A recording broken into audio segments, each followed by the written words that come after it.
The Tabernacle Choir and Orchestra at Temple Square has a mission to help people connect with the divine.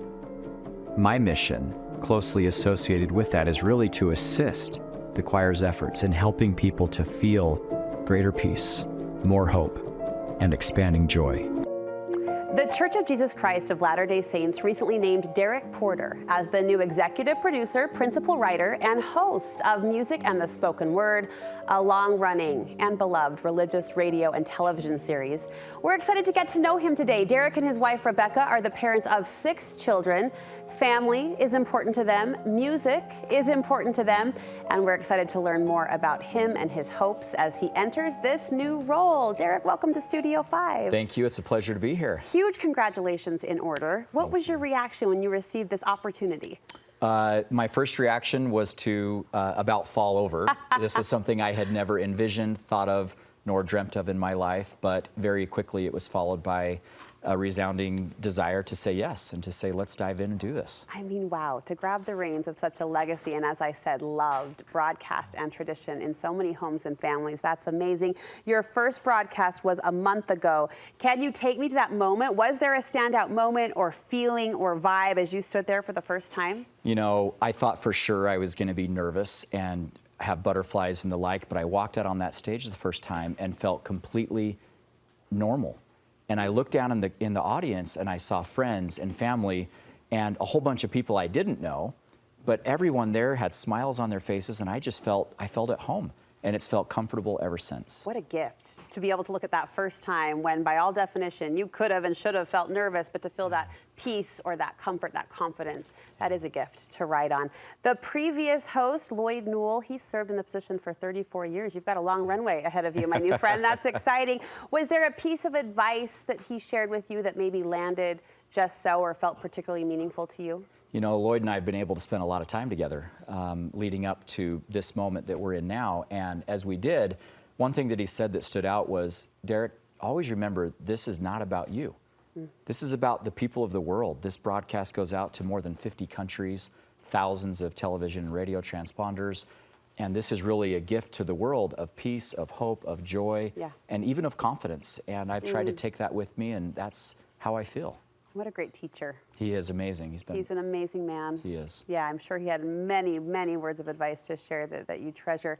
In a recent interview, you said that over the years, you and your wife have made the conscious decision and sort of declaration that it's not just the quality of time you spend with your family, but it's the quantity of time as well. And that's a balance a lot of parents fight. Now, here you are in a new role with a new responsibility. It becomes sort of a family job too, right? Yeah. It does impact the entire clan. Talk to me about that balance or that priority of quality versus quantity time. Teach us, if you will. Well, I've thought a lot about that over the years. My first 10 years of marriage, I was gone 1,000 nights on the road trying to build my business. Busy business guy. And it was incredibly busy. Yeah. And I began to think more and more about the quantity of time and what impact that might have. And it hit me one night. I had a trip cancel, and I was at home with nothing to do because I was supposed to be somewhere else. And I was sitting there, and one of my boys came in and said, "Dad, I have a question." And it led to this discussion that was meaningful and impactful, probably for him, but certainly for me. And as he left that night, I thought, you know what? That would have never happened if the quantity of time hadn't have been there. And so while quality of time is able to be had through vacations and forced family fun at times and the like, quantity of time, the time when you're just sitting around doing nothing, can actually lead to unintended consequence of a positive nature that allow for conversations, discussions, and relationships to be built.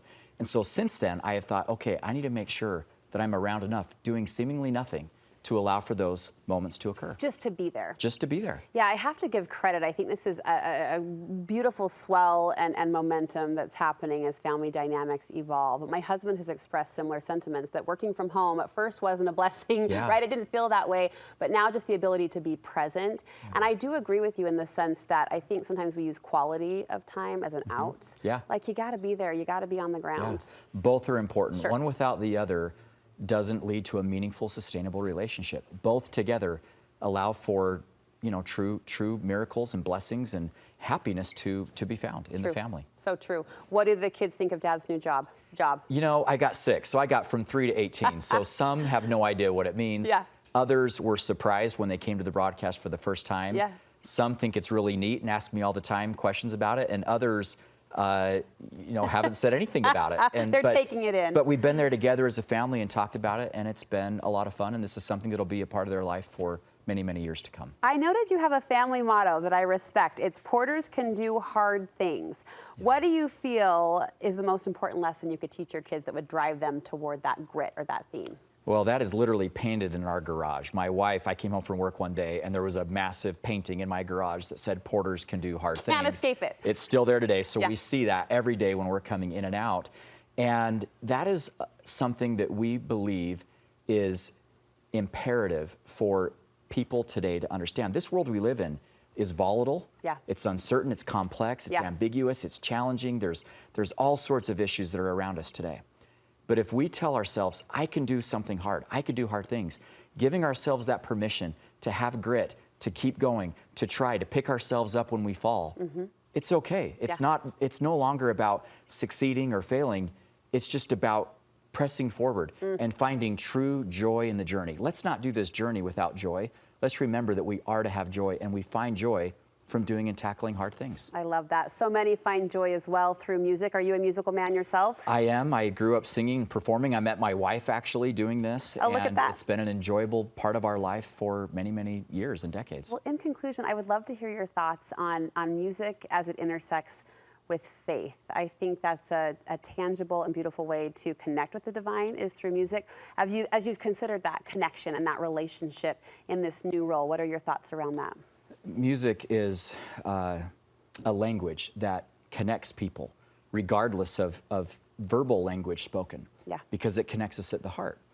And music can stir our souls, it can inspire us, it can move us to righteous action, it can allow for us to go out and do the impossible.